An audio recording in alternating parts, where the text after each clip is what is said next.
Welcome to Books, Kids, and Creations with Tracy Bloom.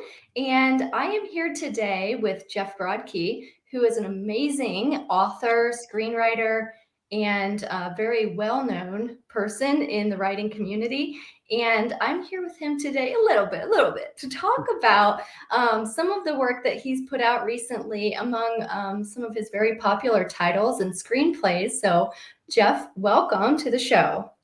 Thanks. Very glad to be here. Yeah, so thank you for being here. So you just put out this new book called Out In Lincolnwood, and it is rather big and it's large compared to some of the middle grade books that you've put out in the past, which are also really incredible. Can you talk about how you got the inspiration for your new book? Where did this come from? Because you typically have written for middle grade, correct? Yeah, sure. So Lights Out in Lincolnwood, which is it's a story. I like to think of it as it's about the apocalypse in New Jersey. It's a dark comedy that follows a family of four in a very privileged suburb of New York City, right across the river in New Jersey, over the 3 days after the entire technological infrastructure of modern society suddenly collapses on a random Tuesday morning. And it's basically everything that has a circuit board, whether it's phones, laptops, the entire power grid, any car manufactured after about 1975, because they all have electric starters, everything just stops working. And in the context of the story, the family can't figure out if this is temporary, in which case it's just a really annoying disruption, or permanent, in which case it may be the end of civilization. So and where it really came from was I lived through Hurricane Sandy in 2012, and I have three sons, my wife and I. We live on a 10th story apartment in Lower Manhattan, and we lost power and water for about 5 days. And it was like we were very quickly reduced to almost like foraging for food. We would have to, we couldn't flush the toilets without water, so we would have to literally every morning we would go down 10 flights of stairs, and the superintendent in our building had busted open a fire hydrant and filled a giant trash barrel with water, and I would carry buckets of water up 10 flights of stairs to flush the toilets. And then once we'd done that, we would get the kids together and we would march them up about 30 blocks to Midtown where the power was still on, and feed them deli sandwiches, and then find friends whose places we could shower at. But then we would always have to charge our phones, but we'd have to get back downtown before sunset because there was literally no power in the street. So it was almost like Omega Man. It was just this kind of, by the time the sun went down, it was, you just really didn't want to be out. Not mostly because you just couldn't see anything. Anyway, so, and all of this, as it was going on, I felt totally useless because I just, I don't have, I consider myself very capable in a lot of areas, but providing food and water, if I can't buy it, is kind of challenging. And we never worried during Hurricane Sandy that this was going to be permanent, but but ever since then I've kind of been haunted by this idea of what would happen if the power outage was more widespread or it lasted longer. And so that was basically where the book came from, which is an extraordinarily long answer to a very short question. No, it's great though, because having lived in Florida for a few years, I was down there when Hurricane Irma came through, and it's terrifying. And it's interesting how situations that are so traumatizing for us can be the spark of something fantastic like this book you just put out. Well, thanks. Yeah, it was also, I felt like in the wake of it, I had two options for dealing with the associated fears that it had brought up, and one of them was to actually figure out how my family would survive in a situation like that, and which probably meant buying land somewhere upstate and digging a well and acquiring firearms. And then the other idea was just, well, why don't I just write a book about it and take all of this sort of fear and put it onto fictional characters. So that was how I wound up dealing with it, which was probably maladaptive over the long term, but in the short term, it was a lot less hassle than, getting a prepper compound in upstate New York. Right, right, and I love the characters that are in your story are so interesting, and, I there were just moments where I found myself just laughing out loud while I was reading it at just some of their quirks and some of their things that they say and they do. Specifically, the one character, Dan, he's kind of like this struggling screenwriter, and he's sitting there on the subway trying to come up with storylines, and he's looking at people and coming up with these plot lines of what their backstories could be for his next meeting. And I just thought, I wonder if Geoff did that. I just thought, I wonder how much of these characters you shared some kind of similar experience with. I mean, over the course of my career, I think I've done versions of that, both with random strangers who I encounter and also just people I know really well. I will say in for that book, it was, Dan is traveling when the power outage happens.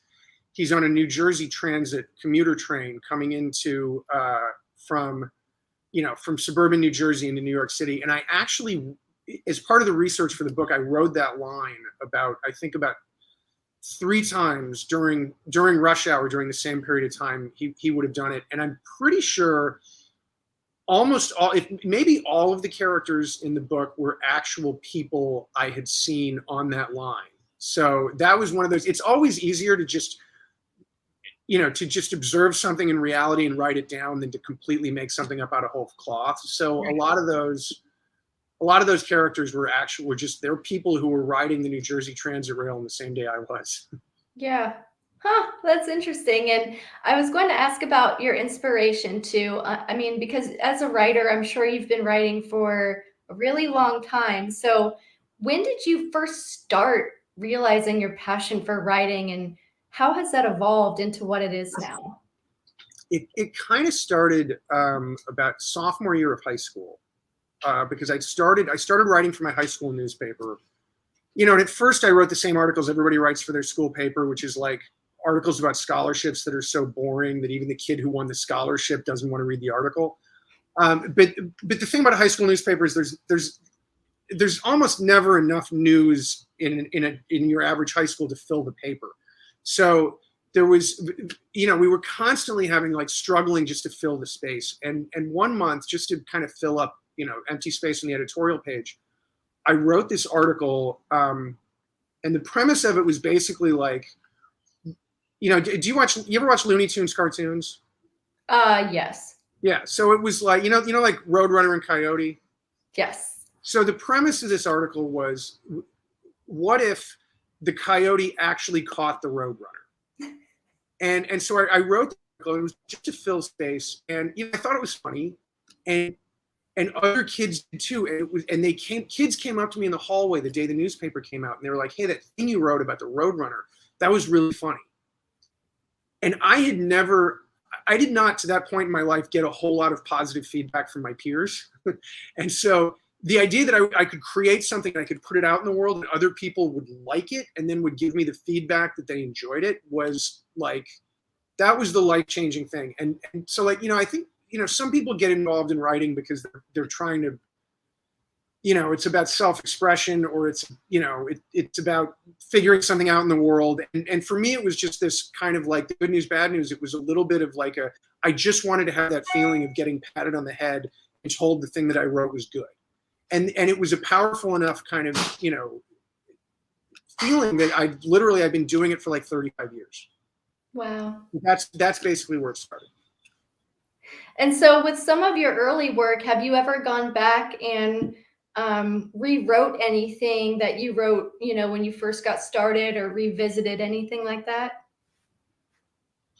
Nothing real. Well, it's funny because I wrote a couple of years ago, I wrote a book. It was a middle grade children's book called We're Not From Here, which is somewhere on that. There it is, right there.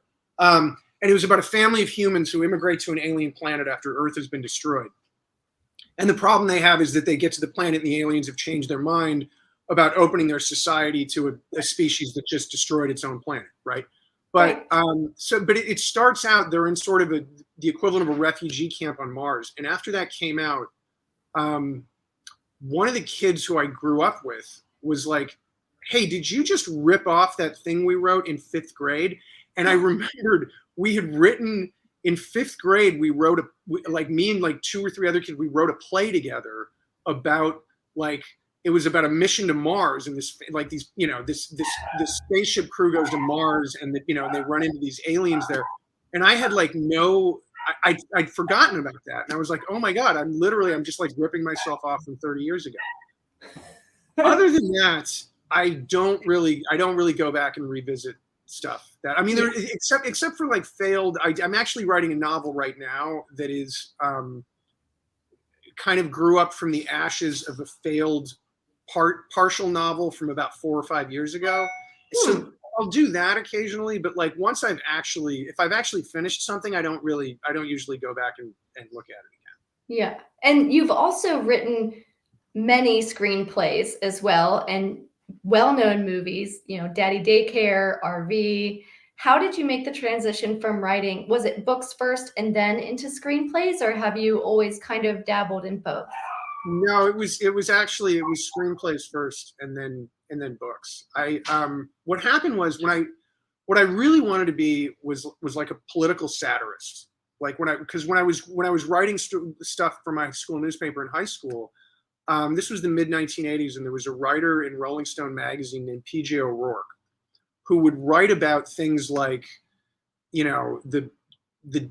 the Marcos dictatorship in the Philippines, or like a hostage crisis in Beirut, but he would write about them in like a funny way. And that was really what I wanted to do. I wanted to write, was basically political satire. The problem was when I got out of college and I started trying to make a living writing, I realized there were like less than 5 people in America who had that job. And like anytime you're trying to get into an industry in which there are less than 5 people in it, you're probably going to fail, right? So like, I eventually realized like that was not a sustainable way to make a living. And this was by this point, it was like the early mid 90s. And there was a large market at that point, or at least a larger market than there is now for spec screenplays, which was like people would write screenplays and then they would sell them to movie studios, sometimes for kind of a lot of money. And it seemed, it seemed like a pretty cool thing to do. So I wrote a screenplay and it was terrible. And then I wrote another screenplay and it was also terrible. And then I wrote a third screenplay and it was not terrible. And I was able to sell that to Universal Pictures. And I had also at that point, I'd been like trying to sell, I'd been occasionally like selling magazine articles to places like George Magazine, which no longer exists. There was a teen magazine called Quake, which also no longer exists. And I got paid for that first screenplay I sold to Universal, and they never made the movie because movie studios at this point, they would buy about 20 screenplays for every one they made, literally. They never made the movie, but I got paid like, I think literally 1,000 times more than I got paid for the last magazine article I'd sold. So I was like, I'm a screenwriter now. And that was essentially what I did for a living for about 10 or 15 years. And then at some point the film business changed in ways that they just stopped making the kind of movies I made.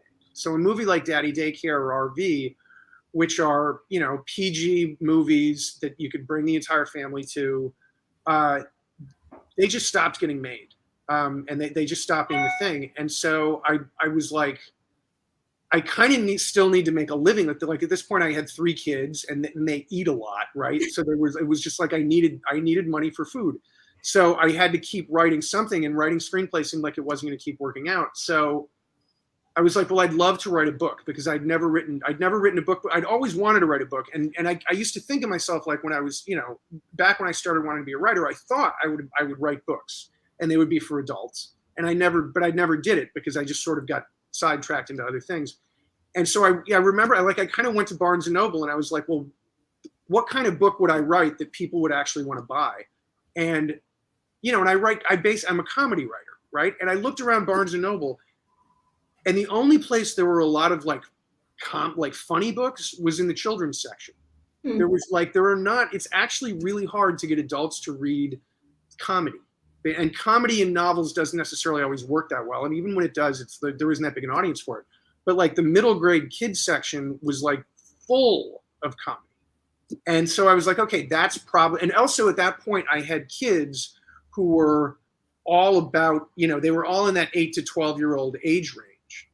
So I basically, I started writing kids books for 8 to 12-year-olds because I had 8 to 12-year-olds, and so I almost had like a focus group in my own house, and I also had plenty of raw material.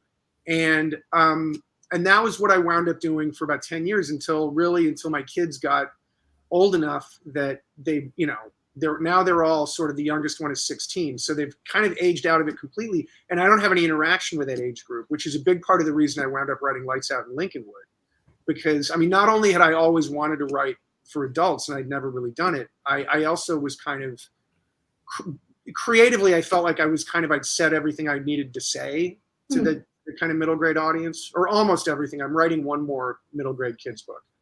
And then there's one more sort of in the pipeline that's going to come out. But I think after that, I may mostly be done with that age group.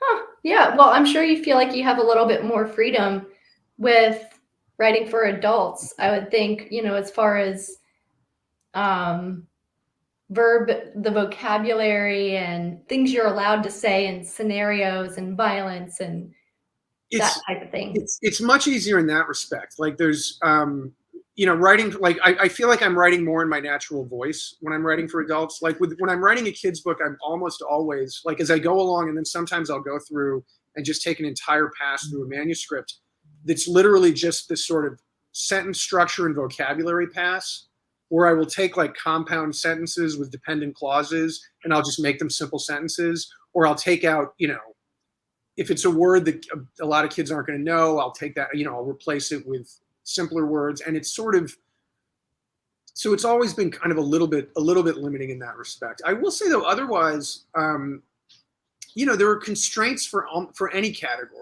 of writing, right. And particularly if you're trying to be thoughtful in terms of, I think there's always kind of I'm always looking for the point of overlap in the Venn diagram between what I really, really want to write and what I think people will want to read and or pay money for. And so there's always a little bit of like, if you're thinking about that, about your audience, which again, the whole reason I started this was because I wanted to have an audience. I wanted that feedback of the feeling of creating something and having other people enjoy it. And you're thinking about what they want. Like there's actually there are specific genres within adult publishing that in some ways can be as constricting as writing for middle grade kids. So you have complete freedom as a writer, but that doesn't necessarily mean what you write is necessarily going to get published. Right. Yeah. Well, so if you're trying to be mindful of that, there is a little bit, almost even writing for adults can be constricting. Right. Yeah. And do you foresee, or have you already written the screenplay for Lights Out in Lincolnwood? I haven't. There isn't a screenplay yet. I've been working with a producer, but we haven't set it up yet. It's sort of, we're still in the kind of early stages of trying to attract talent to it, which is because the film industry, they're all businesses, but the film industry in particular is like, making a movie is like a tens of millions of dollars investment. And so people don't want to make that investment without knowing like things like who's going to star in it. And it's very different from in the 90s, when I first started, again, you could write a screenplay and sell it to a movie studio without having anyone attached to it. And then they would figure that out. But in 2021, they kind of want you to bring them a package. So that's the point we're at with the Lights Out in Lincolnwood, is sort of trying to find the combination of actors that is going to make a studio really want to actually make the movie. That's really good to know. So I'm also trying to write my first screenplay, and I like that you said, you wrote your first one, it was horrible, the next one horrible. And so I'm sitting here thinking, okay, so there is a process of going where it's like not everything you write is going to be perfect the first time, and you can craft and go back and go back and go back and revise. They never are. It's always like, and I found like even like as long as I've been doing this, I'm capable of just completely falling on my face and screwing things up. Like I wrote the first time I adapted one of my books as a screenplay was We're Not From Here, the story about the family who moves to an alien planet. And we sold it. We sold it to a studio, and they paid me to write it. And I wrote the first draft, and I sent it to the producers, and they're like, "It's not working because A, B, C, D, E, and F." And I was like, "Oh my God, you're right." And I literally, fortunately, we hadn't sent it to the studio yet, but I wound up, before we turned it in, and I think we wound up with a good screenplay. I rewrote everything except maybe about one or two scenes. It wound up being a completely different story. And that part of that is because, like, there are just, movies and books are not the same medium, and they have different, not only structurally are they different, but there's like ways of telling the story, and there's kinds of stories that don't work as movies. And it was a real humbling process where I had to, like, eventually, like, I had to throw out almost the entirety of that draft, and really reinvent it to get to a place where everybody was happy with it. So yeah, and that takes a lot of I guess nobility to be able to go in and strip down your work and be able to recreate it into something else, that could be more attractive. It can be tiring, and especially, I mean, this happens a lot in the film business where you just wind up, like, I have an unproduced screenplay that it's never been produced, but it was optioned by one company, and then it was dormant for a while, and then it was re-optioned by another company who wanted to make one of the minor characters the main character. And I think I must have written 4 or 5 completely different versions of that story, and it's still never been made. So it's like, but it's, yeah, and you just sort of have to have that patience. But it also happens with books. Like with We're Not From Here, I also, this is weird because I did the same thing with the screenplay.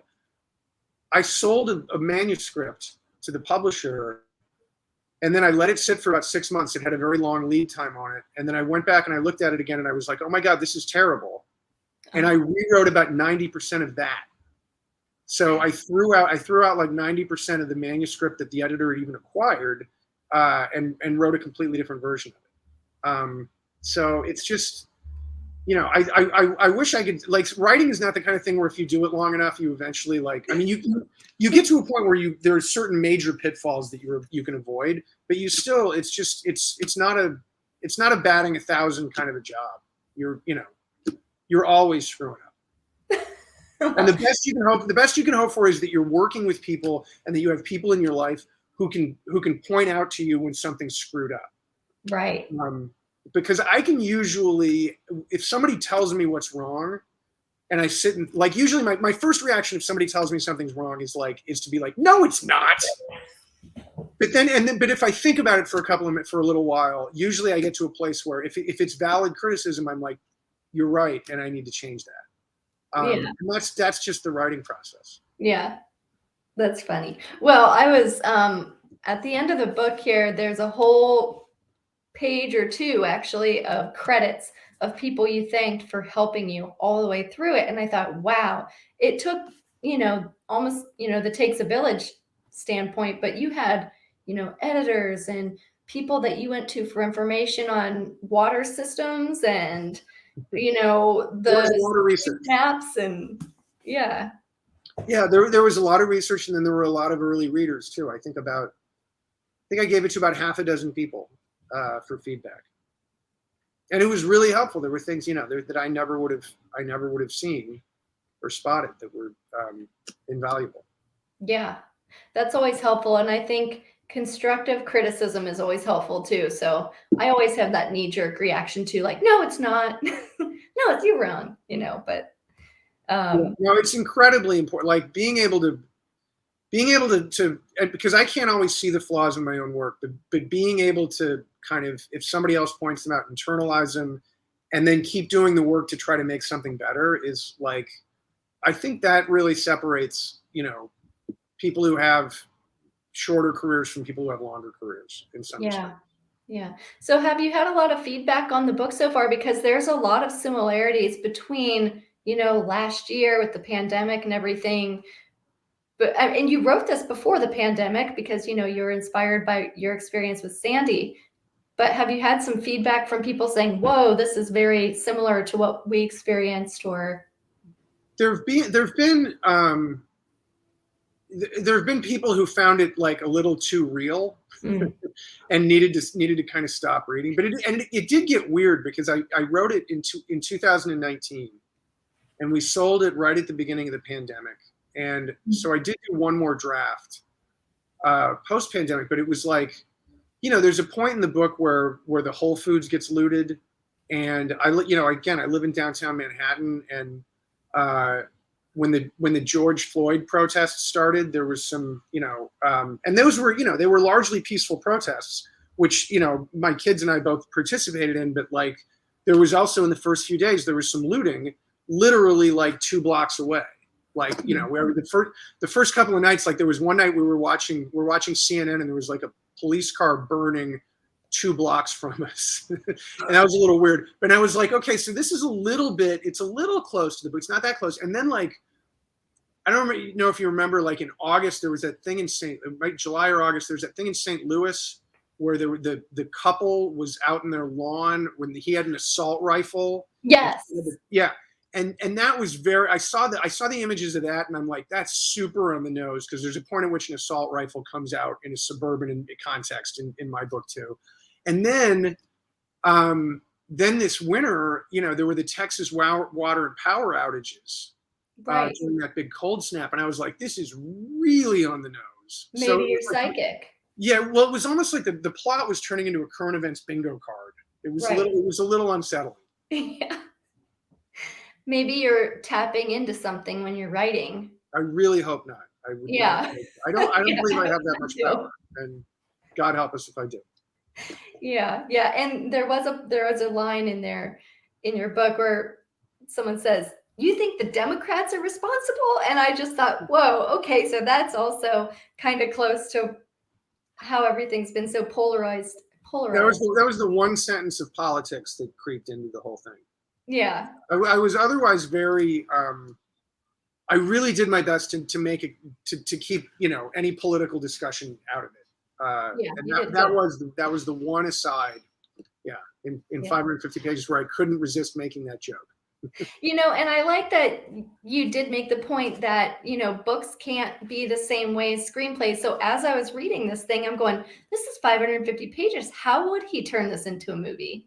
How would he change it? What would he do? Well, what's funny is like because I was thinking it would be a TV series. But I gave it to when we were sending it out to film producers, the reaction was more like, structurally this feels like a movie.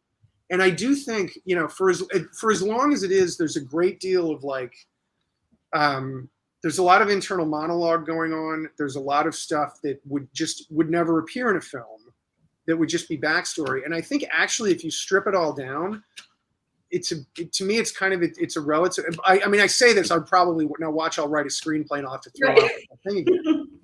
But it feels like it's got a 3-act structure, and there's ways to kind of telescope parts of it that I think you could make a movie out of it without too much heavy lifting. Yeah. And I like that you also have, I'm sure that you had to do some research on, you have a character with an alcohol problem. And, last year with the pandemic, there was a lot of day drinking going on, and not me, but I'm sure you had to do some research there too. And so, someone like that. And that was the thing, like I wanted to really explore like somebody who's kind of, because sort of substance abuse occurs on a continuum, and there are people who have issues with alcohol that are like, literally, like if they stop drinking, they'll have seizures because they're so physically addicted to it. And then there are people who have problems they're not physically addicted to it. They're able to stop for periods of, days at a time, but they have a compulsion around it, and it's causing problems in their life. And I wanted to sort of explore that kind of, that gray area of like when you're you're drinking enough that it's causing problems in your life and you're having trouble stopping on your own, but you're not drinking so much that it is blatantly obvious to everyone in your life that you need to go to rehab. So it was, again, it was, I wanted to explore that gray area. And it was also, I take all of that very seriously. And I think the characters in the book are taking their own problems seriously. But there was something very darkly funny to me about the idea of like, somebody saying, okay, this is definitely the day I'm going to quit drinking. Yeah. And then all the power goes out and civilization collapses. Right. It's like, boy, that's a really bad day to quit drinking. Yeah, right. Jen's internal monologue is some of my favorite in the book because, like you're saying, it's a serious topic, but her internal monologue and thought process as she's going through there, as she's hiding things, as she's like having this square off with the skull-shaped vodka bottle. You're a very good writer. Well, thank you. Well, and it's also, and she's deranged, but she's deranged in a way that makes that she's able to explain it and rationalize it to herself. And right. I think that's the thing, the thing about addiction is, there's a part in your brain that's always telling you 2 + 2 = 5. and you sit there and like, and somebody who's in that situation will sit there and be like, no, 2 + 2 is 4. It's 4. It's 4. Maybe it's 5. It's not. No, it's 4. It could be 5. It's 4. It's definitely 4. But what if it's 5? And then, 3 hours later, they're drunk again. So it was right. Like, that was a thing I really want. I wanted to put a character like that in the book because it was interesting to me. And yes, it was definitely something I couldn't put into a book for 8 to 12-year-olds. Right. Because they might be like that with video games, but they're not like that with a lot of other things yet. Yeah. So other than this amazing book that you just put out, what all do you have on the horizon for yourself for the next year? Are you doing virtual author visits or book events? I don't have anything. The only thing I have on the calendar, I think, is the Morristown, New Jersey Book Festival in October. Yay. Which is in person. I'd be happy to do virtual school visits. So if you're a teacher or librarian and you're watching this, feel free to shoot me an email. Other than that, I have the second book in, where is it? This series, I don't know if the camera is going to reverse it, but I wrote a children's book series with Kevin Hart, the actor. The first book was called Marcus Makes a Movie. It's probably unsurprisingly about a kid who makes a superhero movie with his friends. They have no budget and they have no idea what they're doing, but they get it done. And then, not to spoil the ending, but in the last page of that book, the superhero movie they've made goes viral. And so book 2 is called Marcus Makes It Big.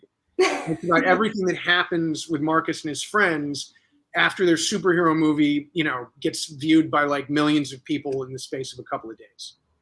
And so that comes out at some point next year. And then there may be more books in that series. And there may be other kind of things associated with it, although I'm not really sure yet. It's still under negotiation. And then I'm writing another middle grade kids book, which might be my last one in that space. I had like one, I felt like I had like what I felt was like one more really good idea for a middle grade kids book. And I'm writing that. And then when I finish that, I think I'm going to write another novel for adults next. Cool. So. And I bet that it's really fun co-creating something with Kevin Hart. He's fantastic. He's great. He's like really like he's always really positive. He's got great energy. He's the hardest working person I know. Like it's kind of ridiculous. Like I follow him on Instagram, and every 3 weeks he's announcing another project. I'm like, I literally have no idea how he sleeps. And he's also like, and the guy's also like working out like a couple hours a day. Like it's really, and he spends a lot of time with his kids. Like he spends enough time with his kids that like during the periods when we were working together, the most consistent interruptions were like his kids needed something.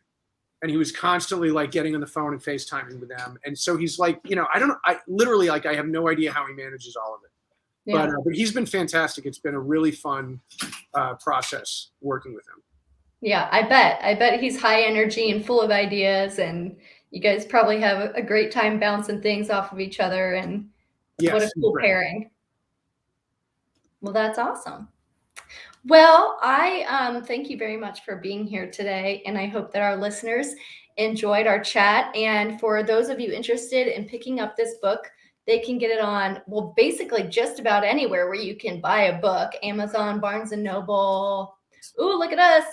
Woo! Yeah, buy this book. Lights Out in Lincolnwood. Hmm? It's a lot of fun. It is a lot of fun. It's a great book. It's a fun read, and I highly recommend it. And thank you, Geoff, for being here today. And I'm looking forward to seeing everything that you put out in the coming years. So Awesome. Thanks a lot, Tracy. It was really fun to be here. thank you. Bye.